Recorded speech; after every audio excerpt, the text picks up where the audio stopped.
Yep, this is Perp back with another video. Just got done watching the series finale of Mare of Easttown.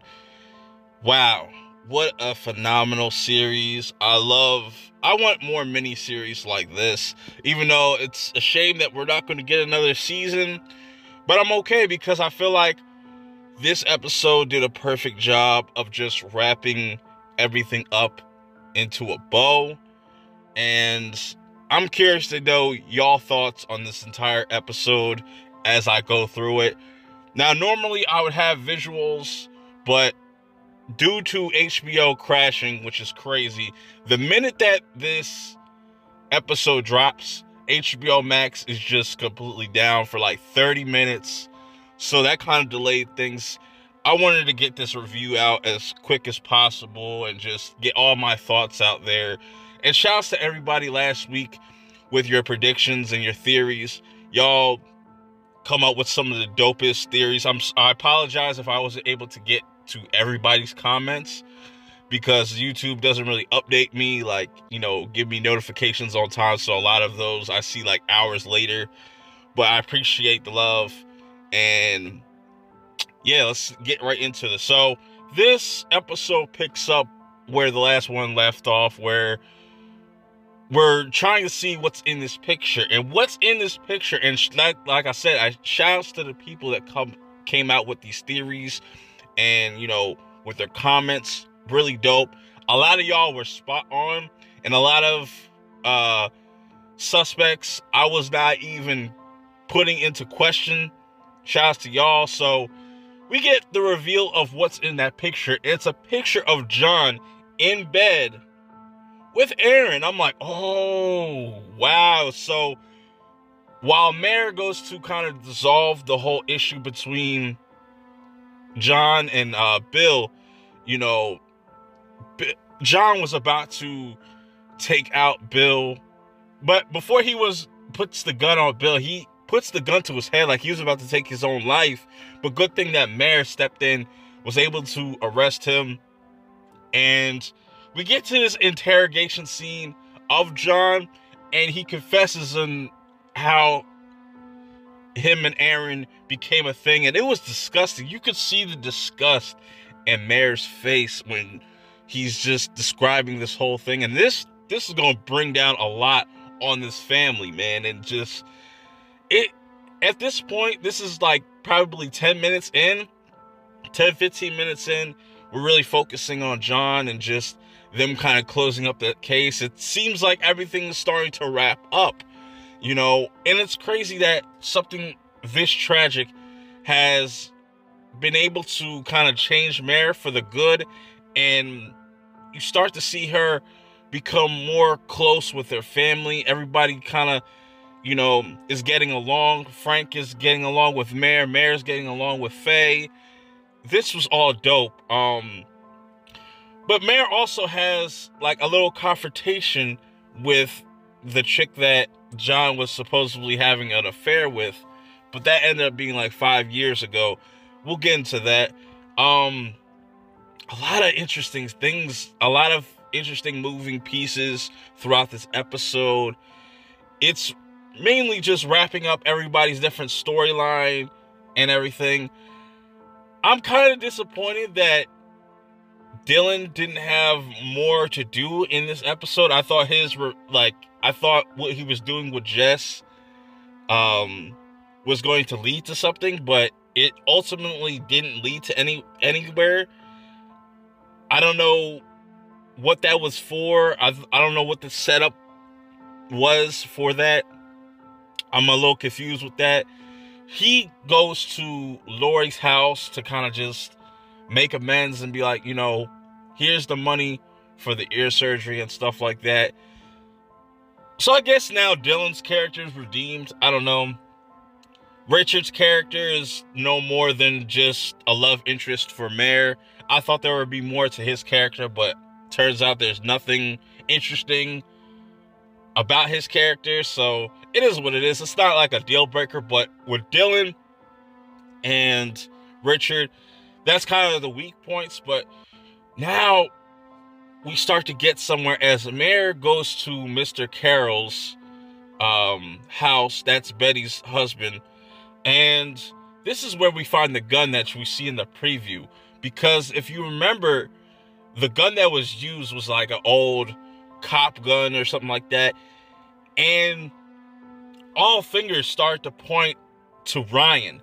And like I said, shout outs to the people that came up with predictions and leaving their theories, because I would have never thought of Ryan. Nobody would ever thought it was the kid, this innocent kid. Everybody's going to just look at the adults. And this was so perfectly crafted as far as, you know, keeping this from Mare and how close she is to the Ross family. It's interesting, man. So we find out that Ryan is actually the one that shot Aaron, because earlier in the episode, John pretty much confesses to having a relationship with Aaron, but also killing Aaron, which I felt like it was a little bit too easy. There had to be way more on the surface, because like I said, that happened in like the first 15 minutes. I was like, then what we're going to do for the rest of this hour? So we get to, you know, the reveal of the shooter being Ryan. And this breaks Lori's heart, because not only is her husband gone, you know, she's losing a lot of people in her family, and this is not a good look, especially in this small town where a lot of people are judgmental. You know, before John gets taken away earlier in the episode, he kind of just has this talk with Lori real quick and just tells her, like, I'm sorry for all this. I didn't mean for this to go this way, yada, yada, yada. But let's go back to Ryan real quick. So Mare's kind of messed up by this too, because she realizes, like, Ryan's nothing more than just a kid. How could he be the one to pull the trigger? And Ryan gets the explaining his side of the story, and he never meant to kill Aaron. He just wanted to scare Aaron away from the family, which I can understand, him being the son, and that whole conversation John had in his bedroom saying, like, yo, this is going to be our little secret. And Lori was thinking, like, oh, John's cheating on me again, and played everybody. But man, this was a really emotional episode. So Ryan's down at the station getting questioned. He's getting done questioning. He's got to go to juvie. Mare tries to confront Lori about all this, and she's like livid at this point. She's extremely upset at Mare. She doesn't want nothing to do with her. She's pretty much saying, like, the one person you could have just let go, why did it have to be my Ryan? You pretty much destroyed my whole family. So essentially, with Mare solving this case, in return it kind of destroyed and dismantled this family. So it's a mixed bag, but overall, by the end of it, some time goes by, and Lori is able to kind of just forgive Mare. I really like Mare's character. I love Kate Winslet as Mare. You just really see a drastic change in her character. Especially, I forgot almost to talk about Carrie and how they were supposed to go through this whole custody battle, but she ends up kind of just bowing out. She was using, and I really like this back and forth that her and Mare have. It's not toxic. It's not like it doesn't go left.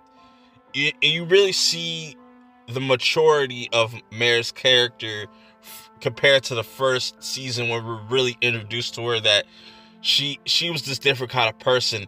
And I really like this, especially with other characters like Dawn's daughter, Katie. She gets her own crib. So a lot of characters have a happy ending. Not so much for the Ross family. That's still problematic, but, you know, it is what it is. Everybody got some type of resolution in this.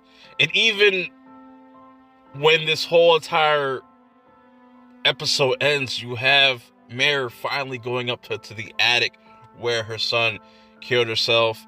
You know, she's able to kind of come to grips with that and accept Siobhan moving away from home, doing her own thing. You know what I'm saying? And I really like that. Everything kind of comes together. Her and Lori are able to squash what they got going on. You know, Ryan's able to kind of just breathe. You know, it's a lot for a little kid to kind of hold in.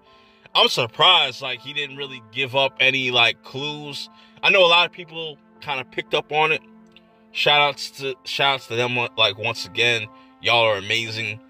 I thought this whole entire series from start to finish was amazing. R.I.P. to Evan Peters' character, Zabel. You know what I'm saying? I'm definitely going to rewatch this all over again. I don't know about y'all. Let me know how you guys feel about the reveal, the killer, and who the father is. Do you like how this whole thing ended? Do you think it could have been better? Do you think it was mediocre? Let me know all your thoughts in the comments below. Man, this has been a phenomenal 7 weeks. But until next time, I will see y'all later. Also, before I go, Kate Winslet needs to be nominated for an Emmy. I will say that once again if she doesn't. Man, boycott the Emmys this year for sure. Anyways, I'm out of here. Hope y'all enjoy the rest of y'all week. Till next time, I'm out.